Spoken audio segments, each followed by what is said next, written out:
All right, let's pick it up where we left off. We've been talking about graphs, and the first thing we have to do is talk about representation. How do we store the information associated with a graph, the vertices, the edges, and potentially the weights? All right, so let me remind you what a graph is. We have a bunch of vertices. Here I've changed the names just to be numbers for simplicity. They could be anything. They could be strings. They could be names. They could be anything we want. But just for simplicity, I'll label the vertices 0, 1, 2, 3, 4. This, of course, is an undirected, unweighted graph. So I'm simply going to store a single edge that tells me that 1 is connected to 3 and 3 is connected to 1. And I want to represent a bunch of things here. I want to represent that I've got 5 vertices, and I want to represent, of course, the connectivity, that 1 is connected to 0 and to 3, but not to, for example, well, I'm sorry, 1 is connected to 0, 4, 3, and 2, but 2 is connected to 1 and 3, but not to 4 and not to 0 directly. So I want to represent that connectivity of the graph. So how might I do this? Well, let's look at the first possible representation, which is called an edge list. So all I'm going to do in an edge list is create a list. You can see this is just a simple list. And I'm going to store tuples, 2 numbers. And those numbers correspond to the edges in the graph. So this tuple right here, 0, 1, corresponds to that edge. 0, 4 corresponds to that edge. 1, 4 to that edge. 1, 3, 1, 2, and 3, 4. Okay? And so this is a perfectly fine representation, nothing particularly fussy about it. Notice that by virtue of enumerating all of the edges, I've embodied the structure of this graph. It's represented here. Now you might ask, well, how do I know what all the vertices are? Well, they're sort of embedded in here, but you can imagine another list that just enumerates the names of the vertices. And then this enumerates the connectivity or the edges, which of course is the core part of what a graph is. Now, it's perfectly fine representation. It's certainly easy. Let's think about, we're not going to talk in detail about all the various algorithms that we're going to apply to a graph, but let's think about some simple questions. What if I had a graph with n vertices as in Nancy and m edges as in Mary? Okay? And let's just say, what's a simple thing you might want to know? You might want to know is there an edge between 2 vertices? If I'm traveling around and I want to know, can I move from 2 to 4? You might want to know if there's an edge. That seems like a pretty basic thing you'd want to know about a graph. So what is the cost in this edge list representation of finding an edge? Well, let's think about it for a second. My representation here is just a bunch of tuples, a bunch of pairs of vertices. And I want to know, say, is there an edge between 2, 4? What do I have to do? Well, I've got to go to the first one and say, is this 2, 4? Is this 2, 4? Is this 2, 4? And I've got to sort of make my way through this list just doing a simple search. We've already talked about searching. There's no obvious way how to sort this because these are sort of tuples. So probably, unless we're super clever about this, I'm simply going to have to enumerate every single edge in the graph and search for it. So that will have a runtime complexity of m, the number of edges. Remember, this has n vertices and m edges. Now, is that expensive? Well, it depends on your graph. If your graph is, for example, the 2.5 billion users on Facebook and their connectivity, that's a really big number just to figure out, do these 2 people know each other? If your graph is the cities in the world to which you can fly, not quite as big as the 2.5 billion Facebook users, but still a pretty big number. So this seems already, even for the simplest calculation, which is there an edge in this graph connecting these 2 vertices, this seems pretty pricey. Simple, super simple representation, I like that, but even to do a really simple operation seems pretty pricey, and I'm not sure that's really worth it. So let's look for a different representation. So this representation is called then adjacency matrix. I got the same graph here, 5 vertices, bunch of undirected edges between them. And this is a matrix, of course, a 2-dimensional array. And the columns correspond to the names of the vertices, 0, 1, 2, 3, 4. And the rows correspond to the names of the vertices, 0 through 4. And each element here is simply going to tell me whether there is an edge between the corresponding vertices that are specified in the column and in the row. So for example, there is an edge between 0, 1 and 0, 4. So I have a 1 right there, 0, 1, and 0, 4. Now this is an undirected graph. So if there is an edge between 0, 1, there must be an edge between 1 and 0. And if there's an edge between 0 and 4, there must be an edge between 4 and 0 right there. So whatever row I have here, I'm going to have the same corresponding column here. Now, here's the thing to think about. If this is a directed graph, well then this row and this column are not the same. I only put a 1 here if it's from here to here. Okay, and we'll see that in a little bit. Okay, so I can keep populating this.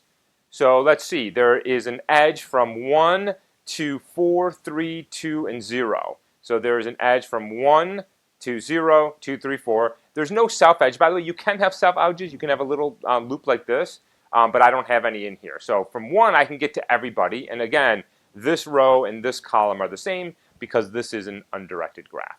And I can do that again and again and again.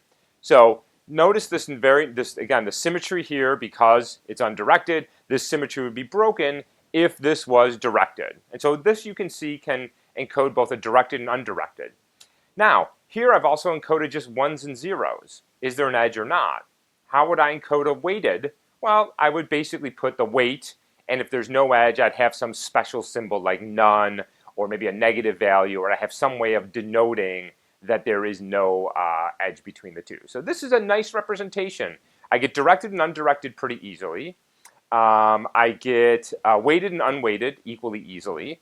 And let's think now about the very simple operation of just searching for an edge in here. Let me just specify how we do directed to be precise. So here's a directed graph. So now I can go from 3 to 1 and 3 to 2, but not from 1 to 2 and from 2 to 3. So now the row here, so let's say that this is the from and this is the to. So from 3, I can go to 1 and to 2. That's those two edges right there. So I put a 0, 1, 1, 0, 0, 0 here. Now notice that from 4, I can go to 3. So from 4, I can go to 3. But from nobody else can get into 3, so there is zeros everywhere else here. Okay, so that's all we have to do for a directed graph is the rows and the columns become asymmetric. Okay, that's straightforward. All right, again, let's assume we have n vertices and m edges. And let's ask that simple question, what does it cost me to find whether there's an edge? And notice here, it won't matter whether it's directed or undirected, weighted or unweighted. It's just we have this representation now between two vertices.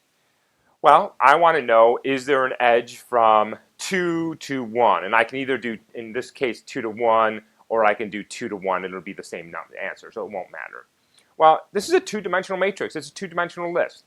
And if I can just simply index on the column and row, well, then finding an edge is pretty simple. It's just big O of 1. It's just a lookup table. This is just a straight list. And we know how to index into a list really easily. All right, so that's good. Finding an edge is really, really cheap. And that seems like something we probably want. It's fundamental to the graph that we're probably going to want to know. And so that's nice and an advantage over the edge list. All right, so let me ask this, though. Is there a disadvantage to this representation? So clearly, it gives us an advantage over the edge list, and that I can find things relatively quickly. So what's the disadvantage?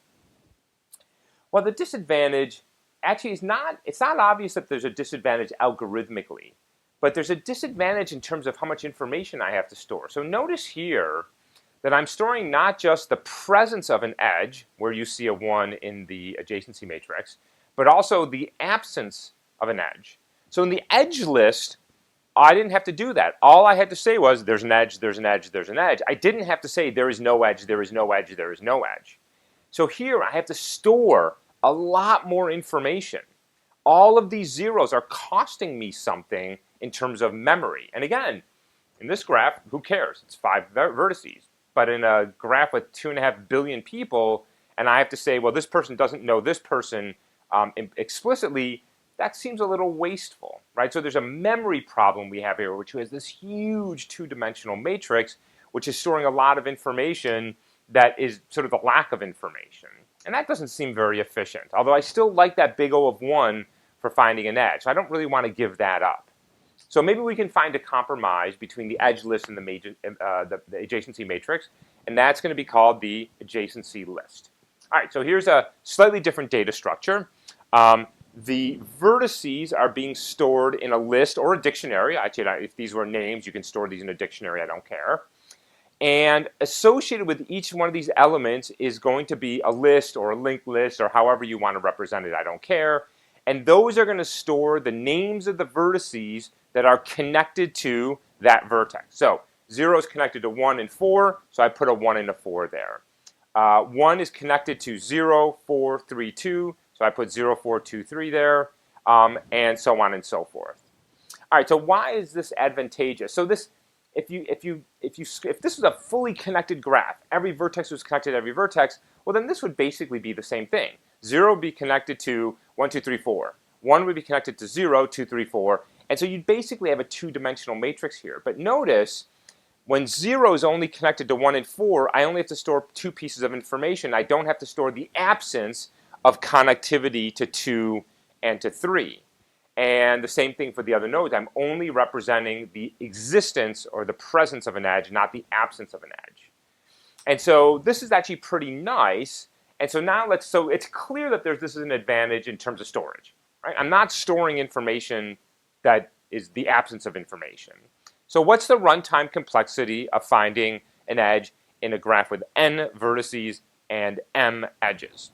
Well, let's see. I want to know if 2 is connected to 4. So I find 2 here. Well, if this is stored in a dictionary, that's big O of 1. So I can find my entry trivially. And now I've just got to search down here looking for that edge. Okay, this seems like not quite, so it was almost an adjacency matrix. I got to the vertex really quickly, but I've still got to search this little guy right here. But it's not as bad as the adjacency list, which would have required me to search absolutely every edge in the graph looking for 2, 4. I've narrowed the search, so by going into this little slot right here, I've only got a little bit of work to do. Now, how much work? Well, it's not n, obviously, because there's no guarantee that there's n vertices here. And it's not m, it's not the total number of edges. So we have to introduce a new variable, and that variable is going to be called d for the average degree of a vertex. The degree of a vertex is the number of edges that go into or out of the vertex. So we say that this data structure, an adjacency list, is big O of d, where d is the average degree of a vertex. Now, if you have a fully connected graph, every vertex is connected to every other vertex, well then this is going to be big O of n, where n is the number of vertices. Okay? But on average, that's not what graphs look like, because that's typically not the real world data. And so this number tends to be relatively small. And so this is the compromised data structure. We don't get quite big O of 1, right? We can't just find it instantly, but it's not big O of m, which is a big number, total number of edges. We get a little bit of savings in memory as compared to an adjacency matrix. Now, is this the one you absolutely should use? No, it depends on the graph. If your graph is sparse, with lots of non-connected vertices, this is great. If your graph is really dense, lots of connections, forget it. Just go ahead and use the adjacency matrix because you're going to be storing all that information anyway. So you have to sort of decide what is the right representation for the graph, which of course depends a little bit on your data. Okay, so that's 3 different data structures: adjacency edge list, adjacency matrix, and adjacency list. And all we've looked at here, and this is arguably very minimal, is just what is it going to cost us to find an edge? Now, obviously, there's lots of algorithms we can apply to graphs, and the data structures will depend on that. So I've only been focusing on that because it's sort of the most primitive and the most basic thing. But as we start to look at the algorithms, we'll start to see what is the cost associated with these different data structures. All right, when we come back, we'll start talking about algorithms that we can apply to these graphs to extract information or meaning from the underlying graph structure and data being represented. I'll see you in a few minutes.